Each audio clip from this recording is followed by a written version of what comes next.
Bonjour à tous et bienvenue sur l'Hôtel Manga, le refuge des fans de manga. J'espère que vous pétez la forme.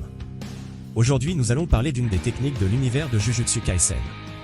Vous l'aurez sûrement deviné, nous allons parler des Shikigami ou si vous préférez familier en français. À la base je voulais faire une vidéo sur la technique des 10 ombres, qui est la technique héréditaire du clan Zenin leur permettant d'invoquer des esprits animaliers qu'ils utilisent au combat. Malheureusement actuellement nous avons eu tout au plus que 8 des 10 Shikigami de la technique des 10 ombres, alors j'ai décidé d'intégrer dans ce top des Shikigami dont les possesseurs n'ont rien à voir avec le clan Zenin. Pour ceux qui ne lisent pas le manga, rassurez-vous, à chaque fois qu'il y aura un spoil je vous indiquerai le timecode au cas où vous voulez l'éviter. J'espère aussi que vous apprécierez cette vidéo et je vous recommande de vous abonner pour en voir plus et de liker pour soutenir la chaîne. Alors sans plus tarder c'est parti pour le top 10 des Shikigami de Jujutsu Kaisen. Aïe aïe aïe aïe.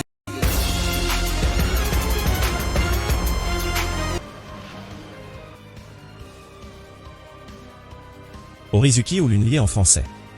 Son possesseur est Junpei Yoshino et se présente sous la forme d'une méduse translucide.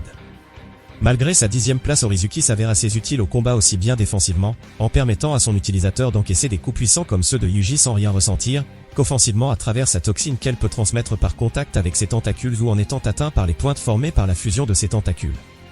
Malgré ça, il demeure un Shikigami assez faible surtout à cause de son utilisateur qui de base n'a pas d'expérience dans le monde de l'exorcisme.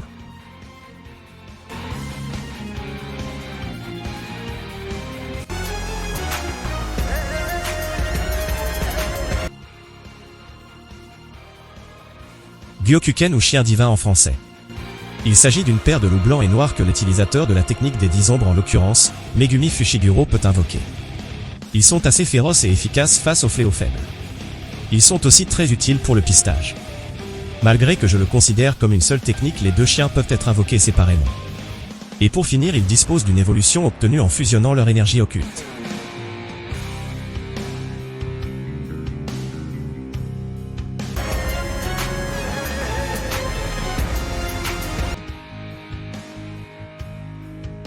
Orochi, ou grand serpent en français. C'est aussi un Shikigami de la technique des 10 ombres. C'est un serpent géant comme son nom l'indique. Jusque-là on l'a vu en action à 2 reprises dont une fois contre Sukuna, ayant pris le contrôle du corps de Yuji. À cette occasion on a remarqué qu'il était assez agile, et doté d'une puissante mâchoire pour être en mesure de surprendre et retenir Sukuna, quand bien même ce dernier ne cherchait pas particulièrement à se défendre.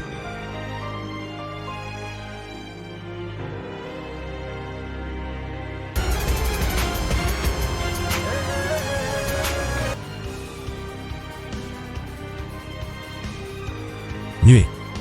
C'est un hibou géant. Nuée est sans doute l'un des Shikigami les plus utilisés par Megumi, la cause en est sa capacité à générer de violentes décharges électriques qu'il combine à ses attaques. Ceci dit, il faut reconnaître que ces décharges ne sont pas assez puissantes pour vaincre ses adversaires, les engourdissant tout au mieux. On peut quand même lui reconnaître sa vitesse, qui couplée à ses ailes denses lui permettent de lancer de puissantes charges, capables d'enfoncer un ennemi dans le sol, elles qui justement lui servent aussi de protection. Pour finir, hormis l'aspect purement combatif, il est aussi utile permettant à son utilisateur de se déplacer dans les airs sur son dos.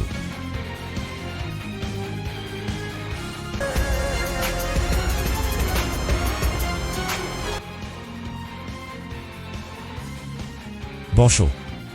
On entre dans ce top 5 avec un poids lourd, et c'est peu de le dire. C'est un gros éléphant rose pesant au moins entre 3 et 6 tonnes. En parlant de son poids massif, c'est un gros avantage au combat, car se prendre 3 à 6 tonnes sur la gueule, ce n'est pas évident à encaisser. Plus que son poids, son atout principal est sa capacité à cracher de grands torrents d'eau par sa trompe, étant capable de remplir toute une pièce en un seul jet. Il est l'atout principal de Megumi, ayant été invoqué pour retourner des situations qui étaient en sa défaveur à l'instar de son combat contre Regista ou Noritoshi Kamo.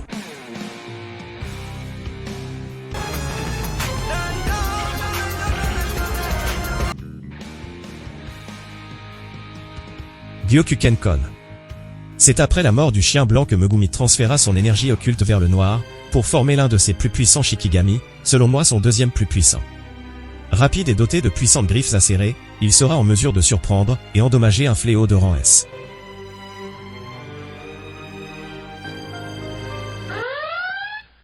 Nous arrivons au top 3. Même si cela ne spoile pas l'histoire, vous risquez de découvrir des personnages qui ne sont pas apparus dans la saison 1 de l'anime. Alors pour ceux qui veulent éviter de se faire spoiler, je vous remercie d'avoir regardé cette vidéo et vous dis à une prochaine sur l'Hôtel Manga. Pour les autres, continuons.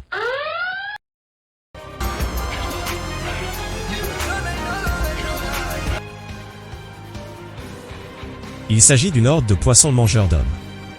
Leur utilisateur est Dagon qui est un fléau de rang S. J'ai hésité une seconde à les mettre derrière le chien de Jade Totalité, mais leur principal atout a fini de me convaincre. En parlant de cet atout, ce n'est pas leur puissance individuelle, mais le fait qu'ils soient une technique dérivée d'une extension de territoire.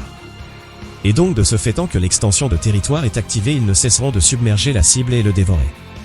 En plus dans ce territoire, ils semblent apparaître de nulle part, ce qui assure un effet de surprise prenant la cible au dépourvu. La meilleure façon de les contrer est d'utiliser une technique anti-territoire ou sa propre extension de territoire.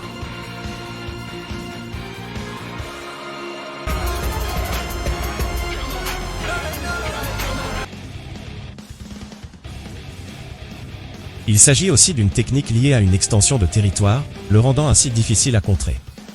Son détenteur est Hiromi Igurumo. Comme son nom l'indique, c'est un juge. On ne connaît pas toute l'étendue de ses capacités, mais il semble être omniscient ou quelque chose dans le genre, étant au courant de faits ou d'événements dont il n'a pas été témoin, ou soit il est capable de lire les souvenirs de la personne jugée. Au niveau de son fonctionnement, c'est simple, il juge sa cible et si les faits le poussent à le reconnaître coupable, il est capable d'appliquer des sanctions comme la confiscation de l'énergie occulte, et je suppose la mort. La personne jugée semble être incapable d'échapper à la sentence à moins peut-être d'attaquer directement Igurumo, même si cela ne garantit rien et peut même causer un retour de bâton. Pour le contrer, il faudrait utiliser une extension de territoire supérieure ou être tout simplement innocent étant donné que Judgment est impartial.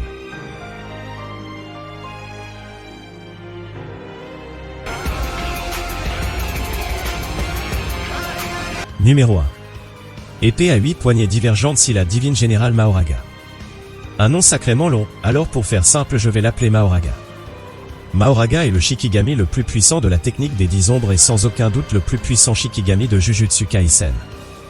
Mahoraga est un Shikigami à forme humanoïde assez musclé, il est assez puissant pour briser le béton ou envoyer valser ses adversaires à travers plusieurs bâtiments en un seul coup de poing.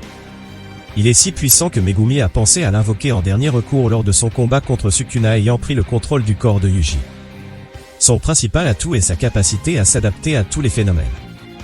De ce fait, s'il est blessé par une attaque, il s'adaptera et ainsi à la prochaine utilisation de cette attaque par son adversaire, Mahoraga pourra le contrer. Face à cela, la solution serait de le finir en une seule attaque, plus facile à dire qu'à faire à moins d'être un Satoru Gojo.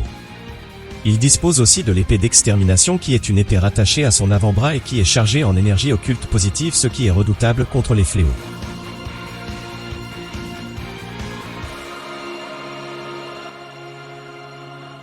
Nous arrivons donc à la fin de cette petite vidéo.